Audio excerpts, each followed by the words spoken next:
সদস্যবৃন্দ, দিনের কার্যসূচিভুক্ত ত্রয়োদশ জাতীয় সংসদের প্রথম অধিবেশন শেষ হবে আগামীকাল। সকালের এই অধিবেশন ছিল সংসদ সদস্যদের সঙ্গে প্রধানমন্ত্রীর প্রশ্নোত্তর পর্ব। সেখানে শুরুতেই এক প্রশ্নের জবাবে প্রধানমন্ত্রী জানান, ঢাকাকে ক্লিন ও গ্রিন সিটি হিসেবে গড়ে তুলতে সরকার নানা পদক্ষেপ নিচ্ছে। এর মধ্যে বৃক্ষরোপণ থেকে শুরু করে বিশেষ পরিচ্ছন্নতা অভিযান, মশক নিধন কার্যক্রম ও বর্জ্য ব্যবস্থাপনা রয়েছে। মাতাইল ল্যান্ডফিলকে সমন্বিত সার্কুলার ইকোনমি ভিত্তিক বর্জ্য ব্যবস্থাপনা এবং জ্বালানি উৎপাদন কেন্দ্রে রূপান্তর করার মাধ্যমে সকল বর্জ্যকে জিরো বর্জ্যতে রূপান্তর করার পরিকল্পনা গ্রহণ করা হয়েছে। স্পিকার, ঢাকা উত্তর সিটি কর্পোরেশনের আওতাধীন এলাকায় আগামী 5 বছরে ইনশাল্লাহ 5 লক্ষ বৃক্ষরোপণের লক্ষ্যমাত্রা নির্ধারণ করা হয়েছে।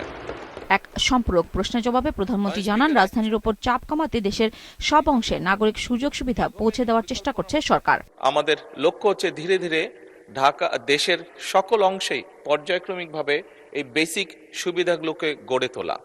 সারা দেশে নদী ভাঙন, বন্যা নিয়ন্ত্রণ বাঁধ ও ঝুঁকিপূর্ণ বেড়িবাঁধের সমস্যা যেখানেই আছে সেখানেই সমাধান করার পদক্ষেপ নেওয়া হচ্ছে জানিয়ে প্রধানমন্ত্রী বলেন, হাওর অঞ্চলে বন্যায় ক্ষতিগ্রস্ত কৃষকদের 3 মাস সহায়তা দেবে সরকার। এই এলাকাগুলোতে যেই কৃষকরা ক্ষতিগ্রস্ত হয়েছে, যাদের ফসল নষ্ট হয়েছে, তাদেরকে লোকেট করে আগামী 3 মাস আমরা তাদেরকে চেষ্টা করব সরকারের পক্ষ থেকে সহযোগিতা দেওয়ার জন্য।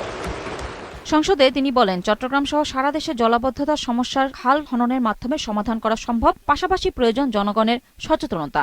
প্লাস্টিক বোতল বা পলিথিন বা আরো এই ধরনের যেগুলো আসে দ্রব্য আছে, যেগুলো দিয়ে ড্রেন বা নালাগুলো বা খালগুলো ব্লক হয়ে যায়, এগুলা কিভাবে আমরা ব্যবহার কমাতে পারি অথবা ব্যবহার করার পরে এগুলোকে প্রপারলি কিভাবে ডিসপোজ করতে পারি, এই বিষয়ে জনসচেতনতা বৃদ্ধি করতে হবে।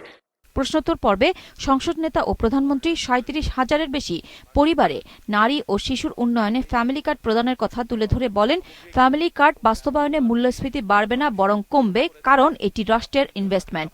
রাষ্ট্রের একটা ইনভেস্টমেন্ট, যে ইনভেস্টমেন্টের মাধ্যমে ধীরে ধীরে লোকাল শিল্পগুলো গড়ে উঠবে, যে ইনভেস্টমেন্টের মাধ্যমে ধীরে ধীরে কর্মসংস্থানও গড়ে উঠবে।